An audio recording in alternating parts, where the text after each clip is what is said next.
नमस्कार दोस्तों, मैं अमरनाथ कुमार एक बार फिर मैं आपको आज इतिहास में ले जाना चाहता हूं। आप थोड़ा पीछे चलें, जब बिजली नहीं थी या आधुनिक जो मॉडर्न साइंस नहीं था, वहां ले चलते हैं आपको और आपको उठा के हिमालय में लाहौल स्पीति में रख दिया जाए और वहां बिजली नहीं, कुछ भी नहीं। फिर कैसे रहेंगे आप? इग्लू की तरह बंद करके रहेंगे आप, अंदर में लकड़ी सब कुछ रखेंगे और वहाँ आराम से रहेंगे। पता नहीं कैसे रहेंगे, कितनी कठिनाइयों में रहेंगे, आपको पता ही है। पुराने जमानों में कोई बाउंड्री नहीं होता था, कोई किसी को रोकता नहीं था, कोई किसी को वीजा की जरूरत नहीं पड़ती थी। जैसे आज पंछी उड़ के जाते हैं इधर से उधर, कहाँ साइबेरिया से उड़ के आते हैं हमारे यहाँ, और यहाँ रह के सर्दियों में वहाँ से भाग के आते हैं, आराम से रहते हैं गर्म इलाकों में, फिर अपना खाते पीते हैं और फिर यहाँ से उड़ के चले जाते हैं। उसी तरह मानव भी भटकता रहता था, कभी उधर कभी उधर। जब काफ़ी सर्दी पड़ने लगी, बर्फबारी होने लगी, उससे पहले वो माइग्रेट कर जाते थे, वो गर्म प्रदेश में चले जाते थे। फिर वहाँ रहे कुछ दिन, फिर वापस जब काफ़ी गर्मी पड़ रही है, इधर रेगिस्तान है, गर्मी में कैसे रहेंगे, पंखा नहीं है, बिजली नहीं है, फिर पीने का पानी नहीं है, तो फिर आराम से उधर माइग्रेट कर जाते थे।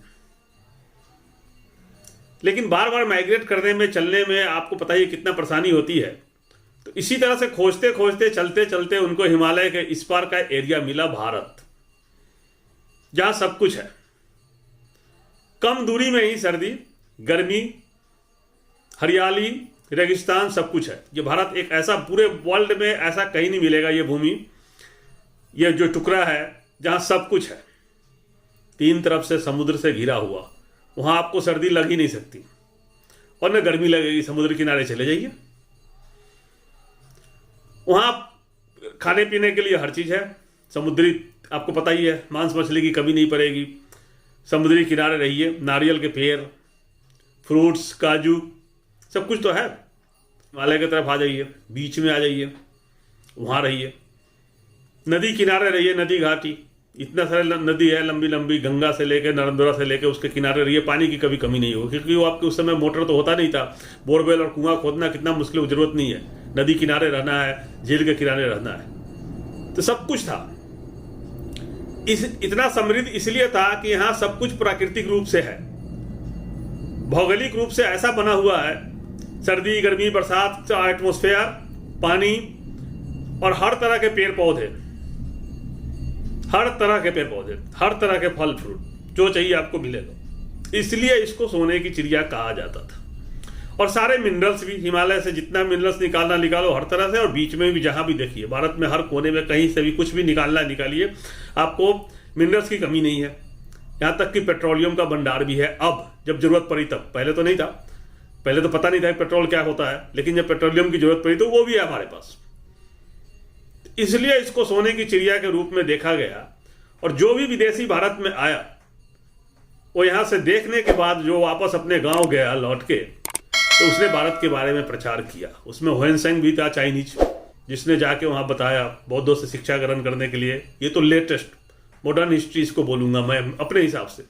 लेकिन अब 5000 साल पहले की बात करते हैं, जब आर्य लोग आए थे, जिनको तथाकथित आर्य लोग कहते हैं, यूरेशिया से आने वाले जो लोग आए अफगानिस्तान के रास्ते, और अफगानिस्तान में बसे, और पाकिस्तान के एरिया में, जिस पाकिस्तान है वो बहुत बढ़िया एरिया है, वो बहुत अच्छी जगह है, वो अफगानिस्तान का हिस्सा और ये सटा हुआ पाकिस्तान का हिस्सा रहने के लिए बहुत ही उपयुक्त है। भारत की तरह, भारत की भूमि ही तो है वो, तो वहाँ भी बहुत बढ़िया जगह था।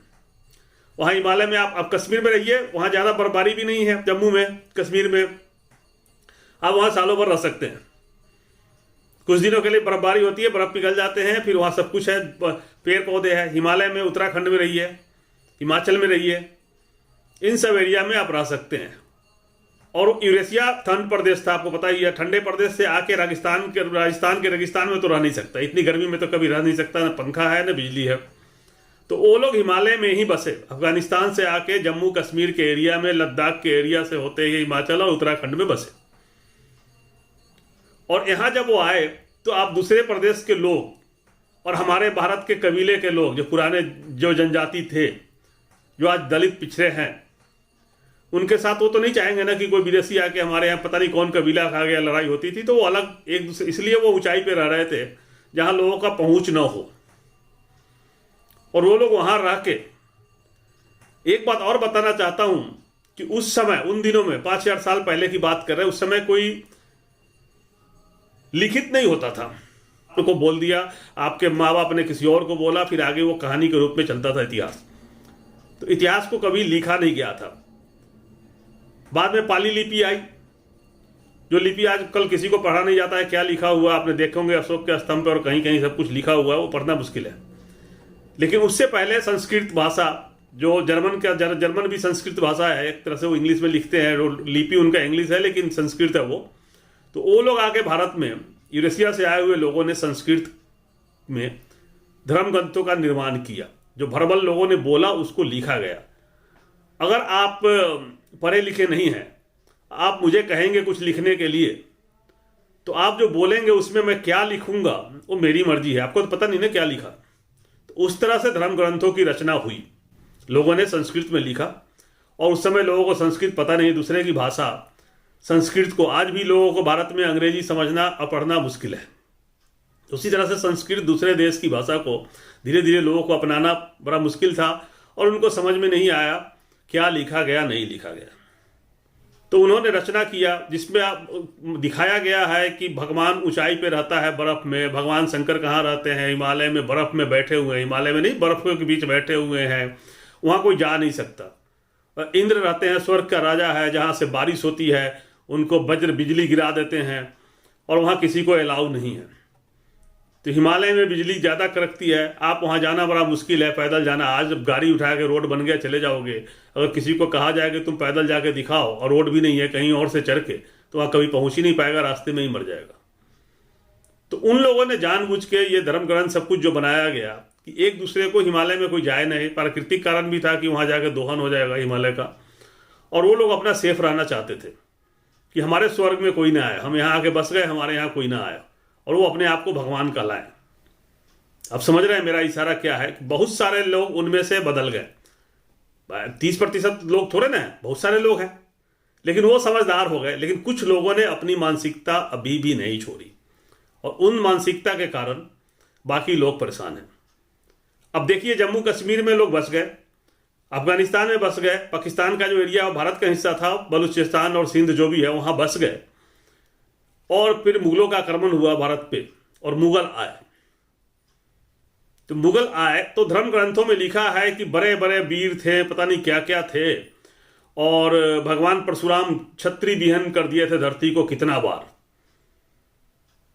लेकिन रोकने वाले ने उनको तो नहीं रुका, मुगलों को तो रोका नहीं। इतने साल तक मुगल राज किया भारत पे, और अंग्रेज भी राज किया, और ये लोग अंग्रेज और मुगल के साथ मिलकर भी भारतीय पर आक्रमण करते रहे और उनके साथ अत्याचार करते रहे। जो धर्म ग्रंथ में लिखा हुआ था वो तो नहीं हुआ, वो कहीं नहीं हुआ। मैं धर्म पे उंगली नहीं उठा रहा हूं, लेकिन लॉजिकली देखिए तो इनकरेक्ट आ रहा है। और संजय निषाद ने, आपने देखा ही, भगवान राम को बोला कि दशरथ के पुत्र नहीं थे, वो दत्तक पुत्र थे, वो पता नहीं क्या क्या बोल दिया। वो पिछले वीडियो में मैंने बताया भी है, और आप सबको छुपा हुआ कुछ नहीं है। मैंने प्रधानमंत्री से पूछा, उन्होंने कोई जवाब नहीं दिया। योगी आदित्यनाथ से पूछा, उन्होंने जवाब नहीं दिया। बड़े बड़े धार्मिक लोगों से पूछा, उन्होंने जवाब नहीं दिया। ये क्या बोल रहा है? और संजय निषाद आज भी खुला घूम रहा है, उसको कोई जेल में नहीं डाला। तो इस सब से बातों से संदेह होता है, धर्म ग्रंथ से विश्वास उठता है लोगों का। लोग पढ़ लिखे हो गए, जागरूक हो गए। कहने का मतलब यह है कि हम उन लोगों को बताना चाहते हैं कि जो जम्मू कश्मीर के जो लोग थे, घूम फिर के मैं आता हूं अब हिंदू मुस्लिम पे। जो भारतीय मुस्लिम है उन्होंने इस्लाम कबूल किया, उनमें से आधा लोग तो वो भी हैं जो आपके साथ थे, आपके साथ ही आए थे, आपके साथ ही हिमालय में बसे हुए थे जम्मू कश्मीर में। उनमें से आधे लोगों ने इस्लाम कबूल कर लिया, आपने नहीं किया। और ये बात मोहन भागवत बार बार कहते हैं कि हम दोनों का डीएनए एक है। वो जानते हैं कि क्या बोल रहे हैं। वो डीएनए वाली बात तो झूठ नहीं है। उन्होंने बार बार बोला है कि जो हिंदू कहता है कि देश में मुस्लिमों को नहीं रहना चाहिए, वो हिंदू नहीं है। तो दोनों भाई हैं, जम्मू कश्मीर के मुस्लिम हिमालय में रहने वाले, और पाकिस्तान के मुस्लिम जो वहां पहले से थे, और बाकी लोग भाई हैं, एक डीएनए। और वैसे इंसान की डीएनए 99.9% मैच करता है, तो सब भाई ही हैं। लेकिन रात दिन गोदी मीडिया हिंदू मुस्लिम हिंदू मुस्लिम हिंदू मुस्लिम, 2-4 चैनल तो ऐसे हैं, पता नहीं क्या क्या चल रहा होता है। आपको देखा ही है कि कैसे उन लोगों को वीडियो डाउन करने के लिए कहा गया है और नफरत फैलाने से रोकने के लिए वार्निंग मिला है। ये सब कुछ छुपा हुआ नहीं है। अंधभक्त रात दिन हमारे देश की मुस्लिमों को मुगलों से जोड़ते हैं। अरे भाई, वो मुगल नहीं है, उन्होंने इस्लाम कबूल किया। तुम्हारे सनातन धर्म से हट के लोगों ने जैन धर्म अपनाया, तुम्हारे सनातन धर्म से हट के लोगों ने बौद्ध धर्म अपनाया, सिख धर्म का जन्म हुआ और इस्लाम का भी जन्म हुआ। तो उसी से हुआ, उसी से तुम्हारे धर्म से ही लोग हट के इस्लाम कबूल किए तो खराब हो गए, और जैन वाले बहुत बढ़िया हो गए। बौद्ध वालों के साथ तुम भेदभाव करते हो, जैन वाले बड़े अच्छे हो गए। सिखों से भेदभाव करते हो, तो जागो, सोचो कि क्या कर रहे हो। इससे नुकसान देश का होता है और आपका होता है। फायदा होता है भटकाने वाले लोगों को, जो इस देश को बांट के राज कर रहा है शुरू से लेके अब तक।